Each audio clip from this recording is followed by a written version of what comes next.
Feel பண்ணலாம். அது கொஞ்சமாக நான் எண்ணெய் ஊற்றிக்கிறேன். போட்டுக்கலாமா? ஒரு காணி மிளகாய், 2 கருவேப்பிலை. இதில் வந்து நான் குக்கரில் போட்டு வச்சுருக்கேன். கேரட் பீன்ஸ் நறுக்கி கொஞ்சமாக உப்பு போட்டு ஒரு விசில் விட்டு ஆஃப் பண்ணிடணும். ஆஃப் பண்ணிவிட்டு விசில் உடனே எடுத்துடணும். அப்போ உங்களுக்கு நல்லா வெந்துடும். வேலைக்கு போகிறவங்களுக்குலாம் ரொம்ப ஈஸியாக இருக்கும். இந்த மாதிரி பண்ணி போடுவோம். நம்ம எண்ணெய் ஊற்றி ரொம்ப வேக வைக்கணும்லாம் இல்லை.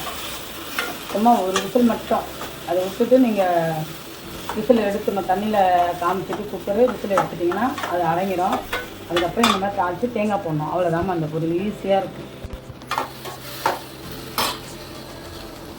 இப்போ தேங்காய் போட்டுக்கலாமா? இது வேலைக்கு போகிறவங்களுக்கு ரொம்ப ரொம்ப ஈஸி.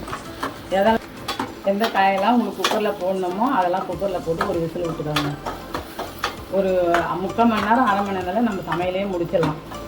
நான் காய் வேக வைக்கும் போது நான் தேவைக்கேற்ற உப்பு போட்டேன். நீங்கள் உப்பு பார்த்துட்டு அதுக்கப்புறம் லாஸ்ட்டாக போட்டுக்கோங்க. இது அவ்வளோதாங்க. இந்த பொரியல் ரெடி ஆகிடுச்சு. செஞ்சு பார்த்துட்டு நீங்கள் எப்படி இருக்குன்னு சொல்லுங்கள்.